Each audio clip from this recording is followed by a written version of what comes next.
The 5 keys to slow So what are down the 5 biological keys aging. to slowing down biological aging? Right, in my book, The Science of Aging Well, I talk about 5 key things. Now, before I discuss these 5 things with you, I'd like to point out a couple of things. Number one, these 5 keys are disproportionate, meaning they're not that critical when you're younger, when you're under 35, when you're under 40. But as you get increasingly older, they become exponentially more important, right? So that's what I mean when I say they're disproportionate. You don't really see the effects when you're young, but you will see a tremendous benefit if you apply them in your older years. The second thing is that these 5 keys are symbiotic, meaning they work well together. You can't just use 3 keys and say, okay, this is good enough. No. You have to do all 5 things correctly all the time. Otherwise, you're not going to get the benefits. Okay? So what are the 5 keys? In the book, I talk about 5 key things that can slow down aging if you do them correctly. Number 1 is your nutrition. Number 2 is your movement. Number 3 is your sleep. Number 4 is correct environmental exposure. And number 5 is the quality of your relationships. So I'm going to go through them one by one. Number 1, I'd like to talk about nutrition. So I don't like to use the word diet, because to use the word diet means to imply that you have to eat less. And that's not at all what we teach. As a matter of fact, what I teach my clients to do is to eat more. If you're eating more of the correct foods, your body is going to tell you exactly how much of it you need. And the reason why I encourage people to eat more, is especially as they get older, is because if you're doing it correctly, it's actually very, very hard to overeat. That's number 1, right? And number 2, one of the hallmarks of aging is it's something called nutrient malabsorption. As you get older, you lose the ability to absorb nutrients the way that you did when you were young. So for example, if you were 19 years old and I gave you 40 grams of protein, your body would probably be able to synthesize almost 100% of the protein that I give you. But if you're 65, 70 and I give you 40 grams of protein, you'd probably be only able to synthesize 20, 25, 30 grams, right? So a lot of people, they tend to eat less as they get older. And the problem with that is if you're eating less and you're absorbing even less, then that makes you prone to sarcopenia, which is age-related muscle loss, and that makes you prone to osteopenia and osteoporosis, and that increases, actually, that effectively accelerates aging for you, right? So number 1 is nutrition. That's key. Eat as much as you can while maintaining a healthy body composition and a healthy physiologic state, right? Number 2 is your movement. So I always tell our clients, exercise is not mandatory in this program, but movement is. And the reason why movement is very, very critical, it's because we were designed to move. The human animal is a heterotroph. What does that mean? That means we can't make our own food. And in order for us to eat, we have to move. In order for us to get calories, we have to spend calories. And so nature gave us bones and muscle for locomotion.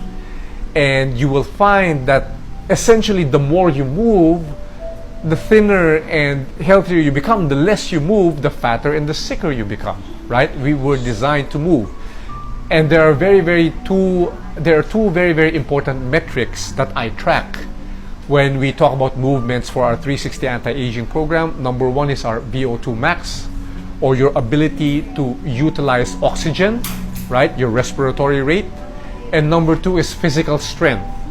Why are these two very, very important? Because the studies are very, very clear that a person with a high VO2 max and high physical strength tends to live much, much longer and much, much healthier than a person who is opposite, right?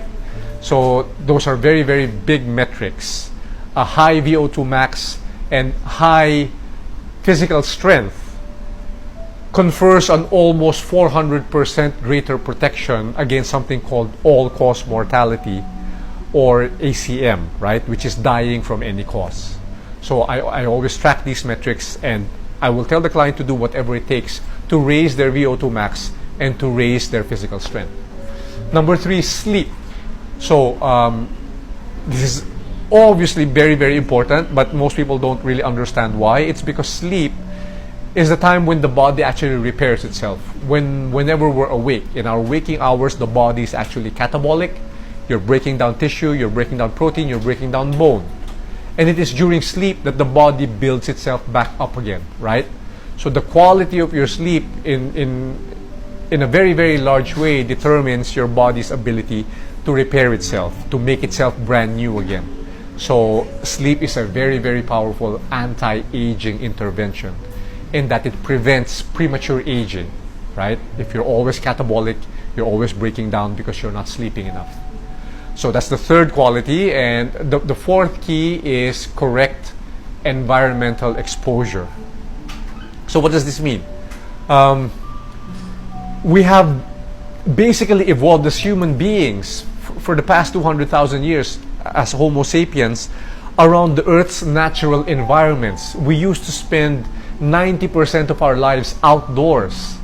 And now, the modern 21st century lifestyle has flipped that completely 180 degrees. Now we spend more than 95% of our time indoors, away from the natural stressors of our environment. So people think that stress is bad. Oh, all stress is bad. I should eliminate stress from my life. That's actually not true. The correct types of stress is actually very, very good. They're called hormetic stressors.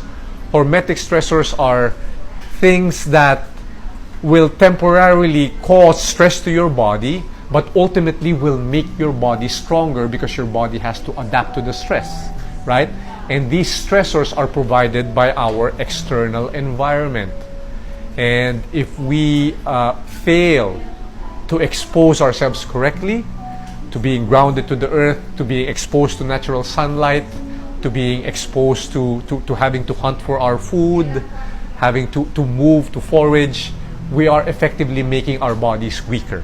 So chronic stress is bad, but actually environmental hormetic stress, as long as it's not too much, is actually good for you, right? It will effectively slow down aging. So the fifth key is the quality of your relationships. So probably more important than the first four combined is your reason for living and the quality of your relationships.